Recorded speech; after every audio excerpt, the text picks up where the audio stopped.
안녕하세요. 김사면 변호사입니다. 최근 전세자금 대출과 관련한 상담을 많이 받게 되는데요.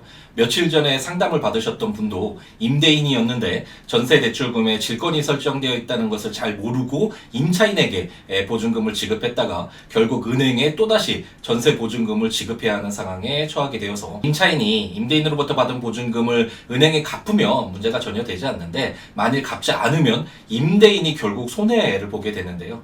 이 사건에서도 법적으로 해결할 길이 없어서 안타까운 마음이 들었는데 만일 임대차 계약을 체결했거나 체결을 할 분들은 이 영상을 꼭 보셔서 피해를 보는 일이 없었으면 좋겠습니다.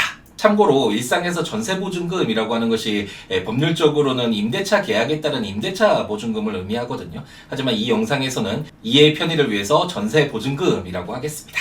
우선 임대인과 임차인이 임대차 계약을 체결을 하게 되면 말씀드렸던 것처럼 전세 보증금의 액수가 굉장히 크잖아요. 그래서 임차인으로서는 은행에 이제 대출을 받게 되는데 은행으로서도 그 담보가 필요하기 때문에 임대차 보증금, 전세 보증금 반환 채권에 대해서 질권을 설정하겠다라는 이런 계약을 체결을 하게 되죠. 그리고 나서 임대인에게 이렇게 임대차 보증금, 전세 보증금 반환 채권에 대해서 질권이 설정되었다라는 통지를 하게 되고 정말 임대차 계약을 체결한 것이 맞느냐라는 이런 계약 사실을 확인을 하게 됩니다. 그래서 임대인이 맞다, 임대차 계약을 체결했다라고 한다면 은행과 임차인이 대출 계약을 이제 체결을 하게 되는데 은행으로서도 만약 임차인이 전세 보증금을 반환하지 못하면 피해를 입게 되죠. 그래서 이제 보험을 들게 돼서 보증 기간에 전세 보증금 상당 금액에 대해서 보험을 이제 가입을 하게 되죠. 이후에 은행은 이제 임차인에게 대출 계약을 체결하고 대출금을 이제 지급을 하게 되는데 이후에 임대차 계약이 종료된 이후에 임대인이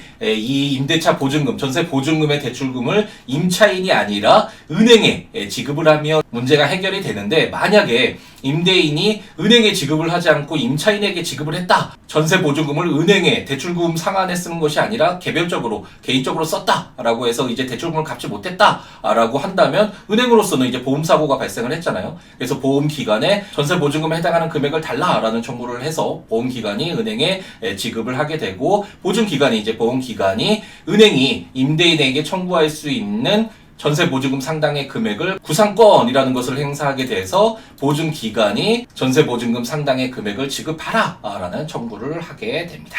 우선 질권이라는 것이 일상에서 잘 사용이 되지 않아서 어떤 건지 딱 이해가 되지 않는데 쉽게 생각을 해보자면 전당포에 물건을 맡기는 것을 생각을 하면 되겠습니다. 우리가 물건을 전당포에 맡기면서 돈을 빌리고 만일 돈을 갚지 못하면 전당포가 그 물건을 돌려주지 않잖아요. 그처럼 물건을 담보로 맡기고 돈을 빌렸을 때 그 물건에 대해서 동상질권이 설정되었다라고 하는데 전세보증금과 같이 채권에 이렇게 질권을 설정하는 것을 동산질권과 구분해서 권리질권이다라고 합니다. 전세보증금을 반환받을 수 있는 채권에 질권이 설정되는 이런 권리질권이 문제가 좀 많을 수 있는데 그것은 채권의 액수가 큼에도 불구하고 질권이 설정되어 있다라는 것을 명확히 알 수 없다라는 점 때문입니다. 방금 전에 말씀드렸던 동산 질권은 만약 시계나 컴퓨터 등을 질권으로 설정을 했다면 시계나 컴퓨터를 질권자가 가지고 있어서 전당포 주인이 가지고 있기 때문에 담보가 확실하게 표시가 되죠. 그리고 저당권과 같이 부동산을 담보로 하는 경우에는 부동산 등기부에 저당권 표시가 분명하게 기재가 되기 때문에 담보가 설정된 것을 쉽게 알 수가 있습니다.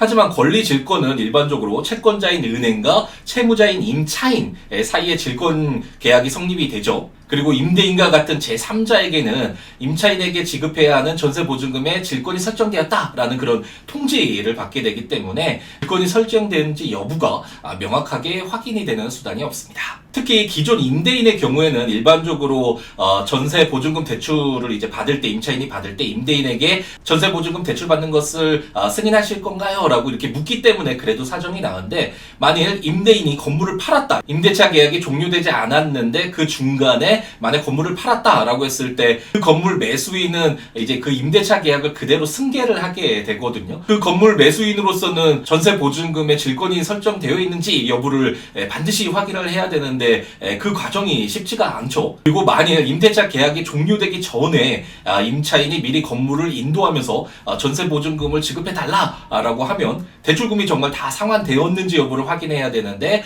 그런 절차를 밟는 것이 그렇게 쉽지만은 않습니다. 우리가 일반적으로 복잡한 서류를 보게 되면 잘 확인을 안 하는 경우가 많잖아요.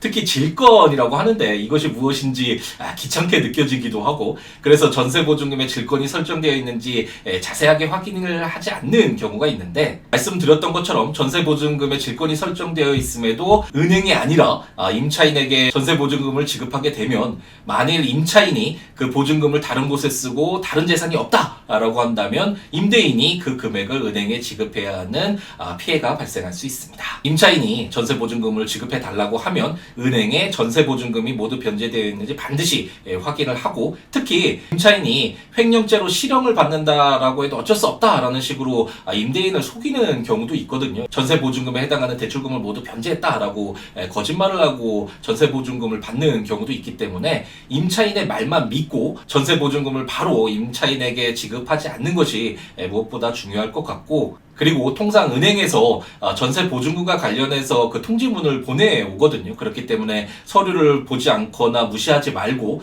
서류를 잘 보관하고 있다가 전세보증금을 상환해야 하는 그런 상황이 오면 서류를 꼼꼼하게 확인하는 것도 반드시 필요하겠습니다. 이번 영상이 도움이 되었다면 좋아요, 다음 영상이 기대가 된다면 구독, 알림 설정을 부탁드립니다. 그럼 오늘 하루도 행복 가득하게 채우시기 바랍니다. 감사합니다.